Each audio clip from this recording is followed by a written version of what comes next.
noite. O PSB vai anunciar na quarta-feira o nome de Marina Silva como candidata a presidente em substituição a Eduardo Campos. O acordo com a Rede Sustentável foi confirmado numa série de reuniões. O partido discute agora quem vai ser o vice. E você vai ver também nesta edição do Jornal da Cultura. IML de São Paulo libera os corpos de Eduardo Campos e dos outros 6 mortos no acidente com o avião de campanha do PSB. Motorista atropela 6 pessoas dentro da USP em São Paulo. Um idoso morreu. Imigrante clandestino morre ao tentar entrar na Inglaterra dentro de um container. Ele viajava com outras 34 pessoas. E que tal aproveitar as horas que passa em filas para aprender? Eu falo com pessoas na fila, eu sento com pessoas que nós estamos em grupos, para a gente conversar sobre a vida. Os corpos dos 7 mortos na tragédia com o avião de campanha do PSB já estão a caminho dos estados onde moram as famílias: Pernambuco, Sergipe, Minas e Paraná. 50 peritos trabalharam na identificação dos corpos desde a quarta-feira. 10 deles são especialistas em exames de DNA. Um trabalho muito complexo, que terminou por volta do meio-dia deste sábado. Foram obtidos perfis genéticos e confrontados com aqueles trazidos, mandados das cidades de origem das vítimas. Os atestados de óbito foram emitidos em Santos, onde aconteceu o acidente, e trazidos para São Paulo de helicóptero. Então encerra o trabalho do Instituto Médico Legal e aí ficam liberados os corpos para que as famílias possam fazer as suas últimas homenagens. Por volta das 4h30 da tarde, os corpos foram liberados aqui do IML e levados para a base aérea de Guarulhos para serem transportados por aviões da FAB às cidades onde vão ocorrer os velórios e os enterros. Os restos mortais das 7 vítimas deixaram o IML na zona oeste da cidade em carros funerários separados. Na saída, aplausos de pessoas que foram prestar solidariedade. Elas também cantaram o hino nacional enquanto passava o cortejo. Os corpos do ex-governador pernambucano, de seu assessor Carlos Augusto Leal Filho, do fotógrafo Alexandre Severo Gomes e do cinegrafista Marcelo Lira seguiram para o Recife. O corpo do assessor Pedro Valadares Neto seguiu para Aracaju. O do piloto Geraldo da Cunha foi levado para Governador Valadares, Minas Gerais. O corpo do piloto Marcos Martins foi levado para Maringá, no Paraná. Em Santos, onde o avião caiu sobre residências na quarta-feira, a investigação foi reforçada neste sábado por peritos norte-americanos e canadenses. Após 3 dias de trabalho, os bombeiros fizeram uma oração e encerraram oficialmente as buscas aos destroços. O avião levando os corpos do ex-governador Eduardo Campos e de mais 3 assessores deve chegar ao Recife por volta das 10 da noite. Os caixões vão seguir em cortejo até o velório no Palácio do Governo. Vamos até lá conversar com a repórter Fernanda Pérez. Boa noite, Fernanda. Que horas deve começar o velório? Boa noite, Andresa. Boa noite a todos. A previsão para os corpos chegarem aqui no Palácio do Governo é por volta das 2 horas da madrugada. Isso porque antes vai ter um cortejo que vai sair da base aérea do Recife pelas ruas da cidade até chegar aqui ao Palácio do Governo. A expectativa é que mais de 100 mil pessoas acompanhem a cerimônia do velório. A gente mostra aqui agora um pouquinho da movimentação. Muitas pessoas que chegam, aos poucos as pessoas estão chegando aqui. Várias homenagens ali, ó, camisas, faixas, flores, todo mundo querendo se despedir do governador, do ex-governador Eduardo Campos e também dos outros funcionários, assessores que morreram no acidente aéreo. A previsão é que mais de 100 mil pessoas, como eu falei, participem da cerimônia. O velório já vai começar de imediato, assim que os corpos chegarem aqui no Palácio do Campo das Princesas, sede do governo de Pernambuco. Entre as autoridades que já confirmaram presença, que já desembarcaram no Recife, está a candidata à vice-presidência da República, Marina Silva. Daqui a pouco eu volto com outras informações ao vivo, direto do Palácio do Campo das Princesas. Andresa.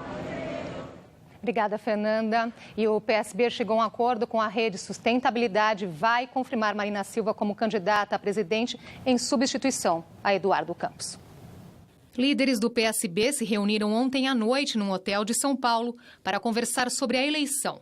Eles já tinham recebido o aval de Marina Silva para anunciar o nome dela como candidata a presidente. O acordo entre o PSB e a Rede Sustentabilidade, grupo político ligado a Marina, prevê que a ex-senadora respeite as alianças eleitorais feitas pelo PSB nos estados e incorpore o discurso desenvolvimentista da legenda. Alguns dirigentes defendem que o nome seja lançado na terça, primeiro dia do horário eleitoral no rádio e na TV. Mas a data ficou mesmo para quarta, depois de uma reunião com os outros partidos da coligação, PPS, PHS, PRP, PPL e PSL. Falta ainda definir o vice na chapa, que deve ser um integrante do PSB e não de uma sigla aliada. A decisão, seja ela qual for, será cumprida por todo o partido. A nossa tradição é muita discussão antes e unidade na execução. Marina Silva era vice na chapa encabeçada por Eduardo Campos. Ela se filiou ao PSB em outubro do ano passado, depois que seu partido, a Rede Sustentabilidade, não conseguiu registro no Tribunal Superior Eleitoral para disputar as eleições deste ano. A seguir, um motorista atropela 6 pessoas dentro do campo da USP. Um idoso morreu. E ainda um imigrante morre tentando entrar na Inglaterra dentro de um container e 34 estavam passando mal.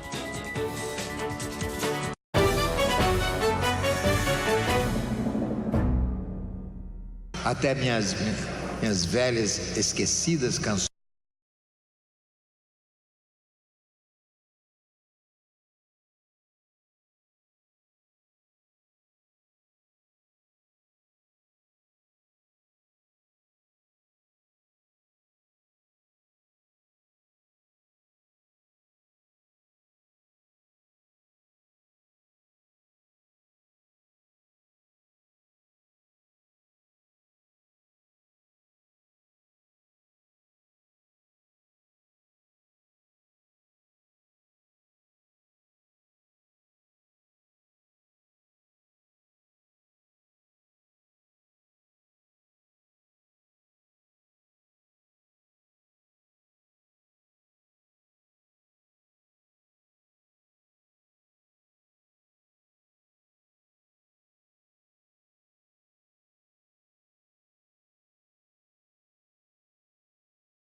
Um motorista atropelou 6 pessoas dentro do campus da USP, em São Paulo. Uma delas morreu. As 6 pessoas faziam atividade física quando foram atingidas pelo carro desgovernado por volta das 9 horas da manhã. Todas foram levadas para 4 hospitais da região. Um idoso não resistiu. O motorista foi preso no local.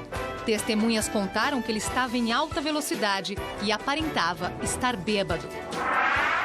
No Rio de Janeiro, 3 homens e uma mulher morreram numa batida entre 2 carros durante a madrugada. O acidente foi na estrada dos 3 Rios, na freguesia. 3 pessoas ficaram feridas sem gravidade.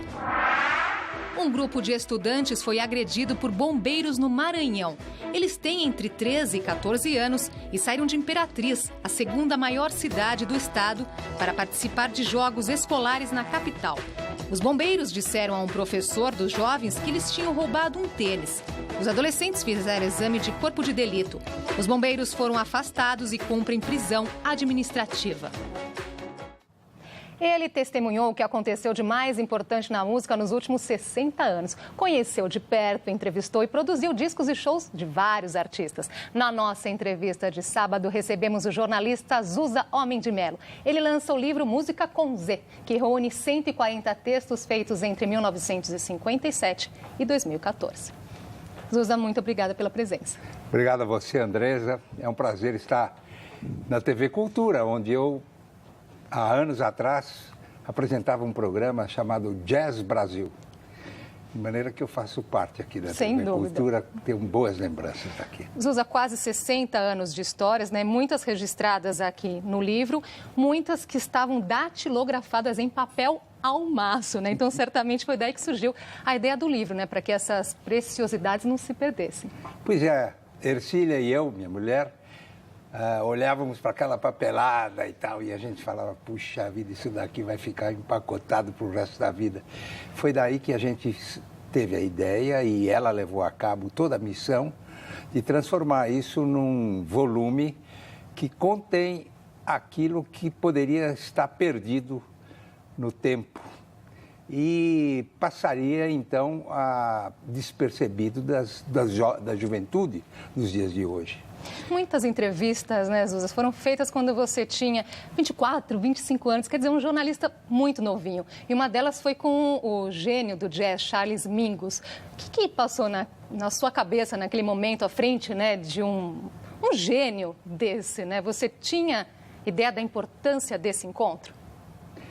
Bem, em primeiro lugar, eu preciso dizer que aquilo, para mim, esse contato com os grandes músicos de jazz já vinha acontecendo há algum tempo, porque eu tinha feito a School of Jazz e tinha tido contato com vários deles, Dizzy Gillespie, Oscar Peterson, o meu professor Ray Brown e muitos outros. Um privilegiado.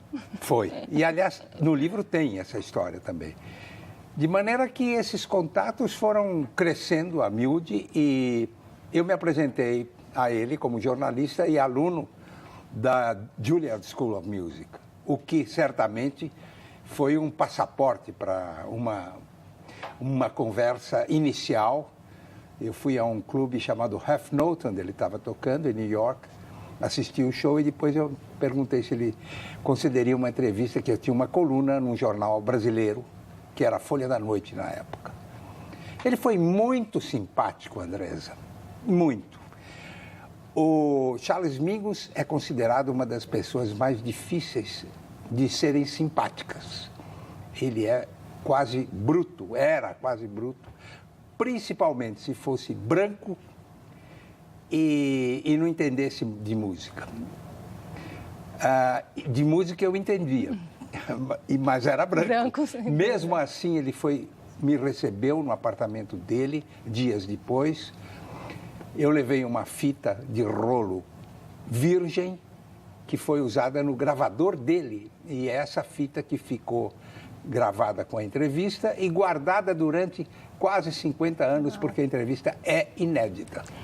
Zusa, o livro está dividido aqui em 8 partes. Uma delas, né, conta histórias, né, das músicas, das canções. Nós separamos aqui uma curiosidade sobre Casablanca. Vamos mostrar um trechinho aqui do filme e você já vai contar pra gente essa história. Tá bom.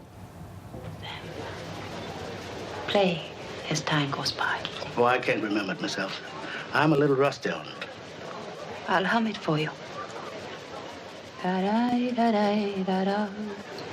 Da-da-da-da-da-da.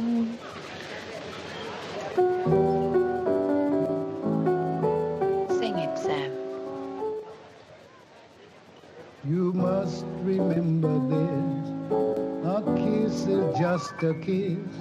A sigh is just a sigh. Conta pra gente a verdade sobre essa cena, Zusa. Bom, em primeiro lugar, o Dooley Wilson não era pianista. Ele era baterista e não sabia tocar piano. E cantava. E aquela célebre frase, play it again, Sam, play it again, Fate Again Sun. Nunca existiu, nunca foi dita. Eu copiei, eu vi esse trecho do filme e no meu livro tem esse trecho por inteiro. É como ela disse aí, play as time goes by. É o que ela disse. E de maneira que ficou uma lenda dizendo que era Play It Again. E ficou na cabeça das pessoas. E nunca foi dito isso. E a história toda dessa canção é contada no livro, inclusive a história do autor, como a canção foi descoberta, ela já tinha sido gravada anos antes da filmagem. E ela não era considerada uma grande canção. E, no entanto, acabou ficando uma canção fundamental na história do cinema. Talvez a mais marcante canção da história do cinema. Bom, e tem muita coisa, né? E você também, estou dizendo você porque você me proibiu de dizer senhor, Zusa. É claro. Você participou da última entrevista que a Elis Regina concedeu e foi aqui na TV Cultura, no programa O Jogo da Verdade, em 1982. Vamos ver um trechinho. Em janeiro. Bom, eu também vou começar exatamente como o Maurício começou, aproveitando o rastro do Renato e discordando desse seu apenas intérprete. Sim, mas apenas eu quero botar entre aspas e bem botado. As aspas você põe para quem pronuncia, não é, meu bem? Para mim não, por gentileza. Zusa, Elis faleceu dias após essa entrevista. Qual que é a lembrança que ficou desse dia? A lembrança foi um abraço depois da entrevista. Depois que acabou a entrevista, ali no pátio, perto daqui, nós nos abraçamos e ela falou assim: Zusa, você quer vir assistir o programa quando for para o ar, lá em casa? Claro. E na véspera do programa ir para o ar, ela me ligou dizendo que não poderia, que estava cancelada a ideia de se assistir na casa dela, porque ela estava meio gripada e etc. E por isso eu não foi assistido. Ela certamente assistiu a entrevista, é claro. Esse abraço foi o último contato que eu tive com ela. Puxa vida. Zusa, para terminar, tem uma frase sua aqui bastante polêmica que diz: o Brasil produz a melhor música do mundo, mas ouve a pior. Você tem alguma dúvida disso? É só ligar o rádio. Em determinadas emissoras, evidentemente, isso não acontece. E uma delas é a Rádio Cultura, a Rádio USP também. Mas a Rádio Eldorado, a Rádio Estadão, são algumas emissoras que têm uma programação feita por programadores. No resto, é de doer.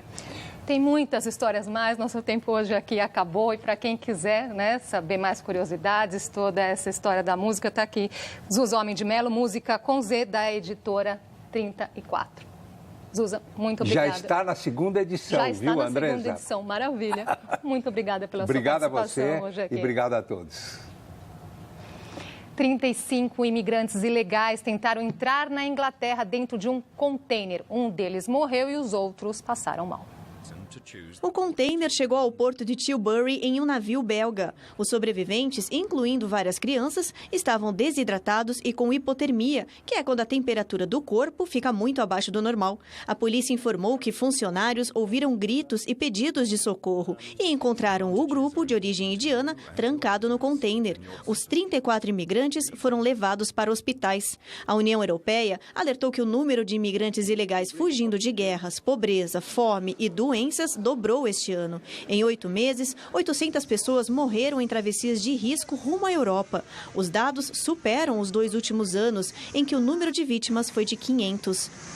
Na Itália, cerca de 1.500 imigrantes foram resgatados no mar Mediterrâneo nas últimas 24 horas. Desde o início do ano, 100 mil já tentaram entrar no país. A Espanha também anunciou que um grupo de 600 homens de origem subsaariana tentou cruzar a fronteira de Melilla, um enclave europeu situado no norte da África. Pelo menos 30 pessoas conseguiram pular as 2 cercas divisórias.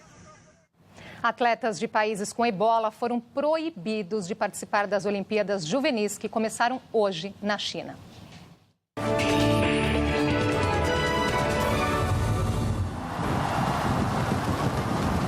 O menor enorme queima de fogos marcou a abertura dos Jogos. Durante 13 dias, 3.800 atletas de 204 países vão competir em 28 modalidades. Mas 5 atletas da África Ocidental foram barrados pelo Comitê Olímpico Internacional como medida de precaução ao surto do ebola. A doença está fora de controle na Nigéria, Libéria, Guiné e Serra Leoa.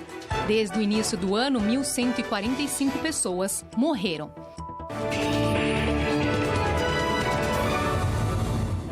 Um dia depois de tropas russas terem chegado à Ucrânia, um líder rebelde anunciou na internet que recebeu 150 tanques blindados e 1.200 combatentes treinados por Moscou. Alexandre Zakharchenko disse que eles vão contra-atacar as forças do governo de Kiev, que cercam os principais redutos separatistas no leste do país. Outro vídeo mostra um incêndio em Luhansk, que recebeu a primeira frota de ajuda humanitária.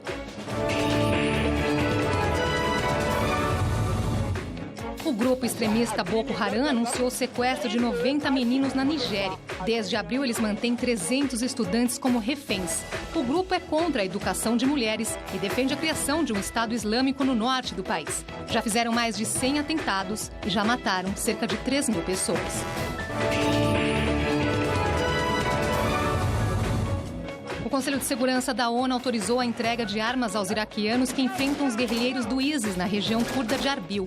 Hoje, caças americanos iniciaram bombardeios perto da principal represa do país, que está sob domínio dos sunitas. Várias pessoas saíram em marcha na França e na Alemanha em apoio às minorias religiosas perseguidas pelo ISIS.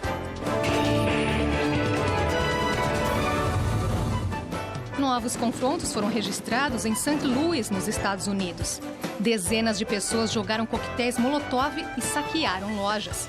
Os protestos começaram depois que um policial executou um jovem negro que estava desarmado. Em instantes, um psicólogo dá aulas de filosofia para quem encontra nas filas. E as últimas informações ao vivo, direto do Recife, sobre os preparativos para o velório do ex-governador Eduardo Campos.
Qual o paulistano que já não lamentou o tempo perdido em alguma fila? E foi justamente quando estava em uma delas que um psicólogo teve a ideia de oferecer a quem espera uma chance de aprender algo novo. Assim nasceu a Escola de Rua.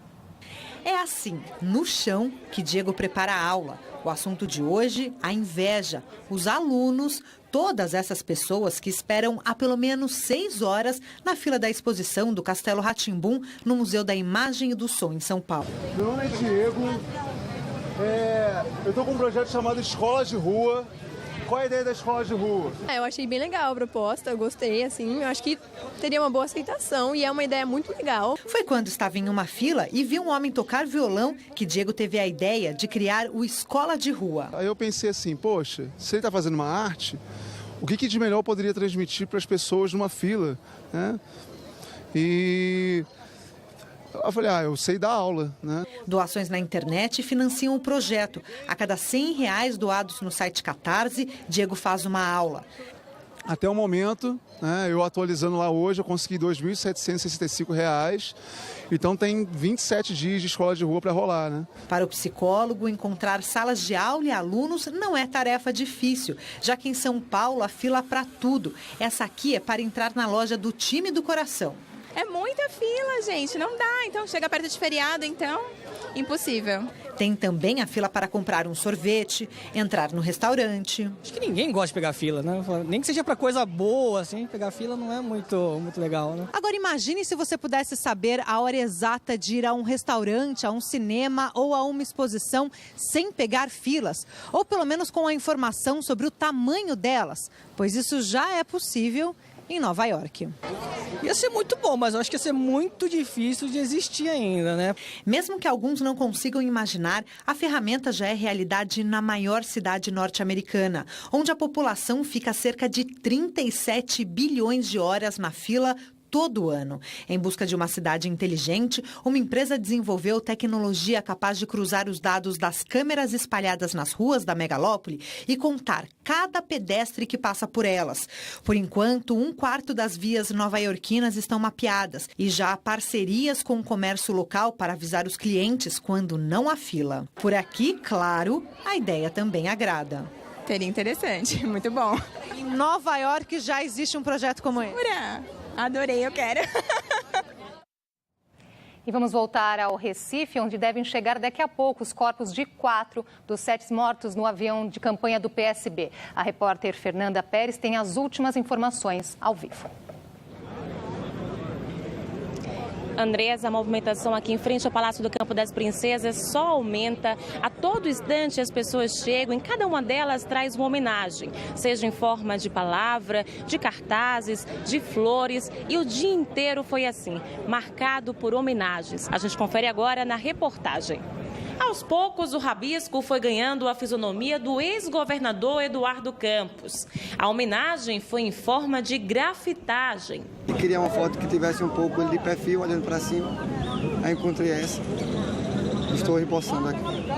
A movimentação foi intensa em frente ao Palácio do Governo durante o dia de hoje. Admiradores de Eduardo Campos levaram faixas, cartazes e flores. Eu vou continuar junto com Ieda, junto com a minha filha, com meus filhos, porque jamais eu vou me esquecer de Eduardo. Faltava pouco para a estrutura do velório ficar pronta. Essa área foi reservada para os familiares e amigos mais próximos de Eduardo, do jornalista Carlos Percol, do fotógrafo Alexandre Severo e do cinegrafista Marcelo Lira. Eduardo Campos vai ser sepultado ao lado do túmulo do avô e ex-governador Miguel Arraes e do tio Luiz Arraes.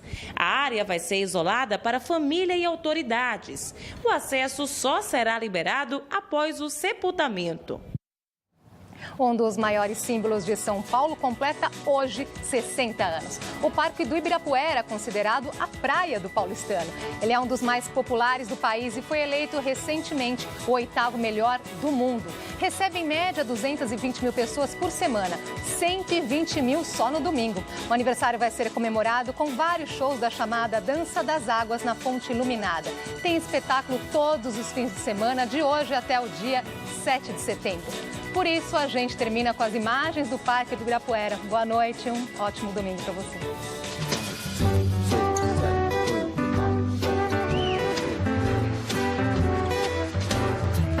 É sempre lindo andar na cidade de São Paulo. O que me engana